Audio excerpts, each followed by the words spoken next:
Flames roared around him as he shielded the woman's collapsed form. Nobody expected the man racing toward the blaze had walked out of prison just last month. This is the empathy room, where real stories remind us that compassion, courage, and second chances can change everything. If you're new here, subscribe and tell us in the comments where you're watching from. Now, let's go back to the night when an ex-inmate faced the choice of his life. Marcus wasn't supposed to be anyone's hero. For years, his name was tied to mistakes he wished he could erase. Time spent behind cold concrete walls, wearing a number instead of a name. He walked out of prison with nothing but a small bag of clothes and the weight of his past following close behind. Jobs were hard to find, doors closed before he could even step through, and people only saw the record, not the man trying to rebuild. Yet he carried himself with quiet determination, never wanting pity, only a chance to prove he could be better than the choices that once defined him. At night, in a cramped apartment he barely afforded, Marcus would sit by the window and tell himself tomorrow had to be different. He didn't know how, but he refused to let his story end in failure. He kept to himself, worked odd jobs when he could, stayed away from trouble.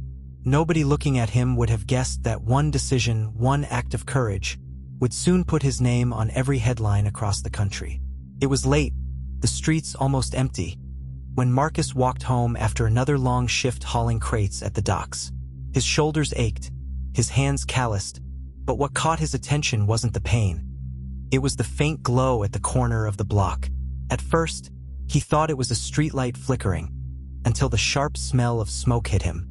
Flames licked up the side of an old apartment building, their reflection dancing in the glass of parked cars. Then came the sound, shouts muffled by the crackle of fire. His heart raced as he spotted her, a woman leaning out of a second-floor window, her face lit by the orange haze, coughing, crying out for help. People gathered on the sidewalk, frozen, uncertain, nobody stepping forward. Marcus felt the heat even from where he stood, and without a second thought, he dropped his bag, sprinted toward the building, and disappeared through the smoke-choked doorway. The air inside was thick and suffocating, each breath burning Marcus's lungs as he pushed through the haze. The hallway was barely visible, walls already blackened, ceiling tiles falling like ash. He moved fast, shielding his face with his arm, listening for the voice he had heard outside. A cough echoed from above, faint but desperate. He charged up the stairs 2 at a time, heat pressing against his skin, the railing hot to the touch. At the top, through a door half hanging from its frame, he found her, trapped against the window, eyes wide with fear, hair clinging damp to her face. She was young, maybe in her 20s, and too panicked to move. Marcus didn't waste time with words.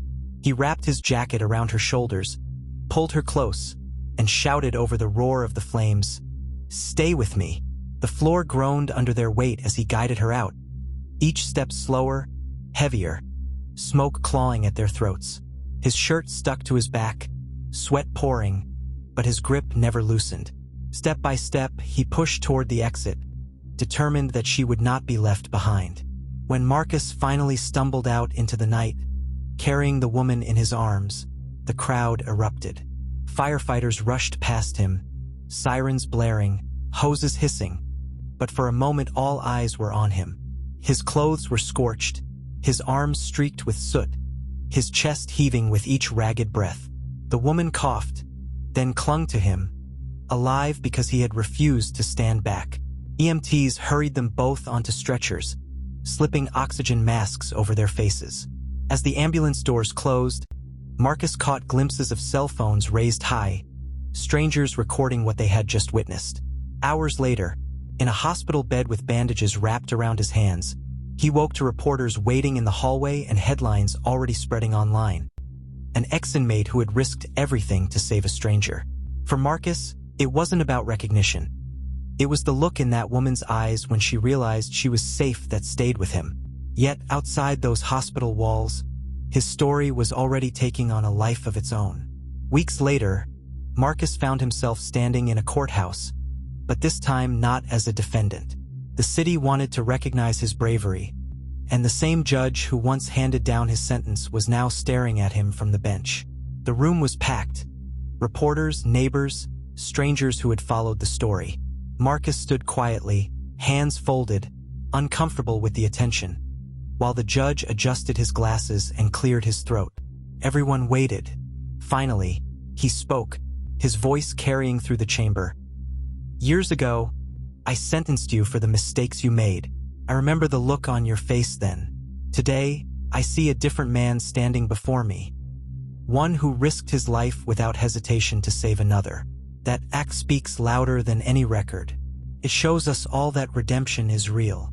The words hung in the air, heavy with meaning, and Marcus lowered his eyes, holding back tears. He hadn't asked for forgiveness, but in that moment, it was given to him. The room rose in applause, not for a man with a past, but for a man who had rewritten his future.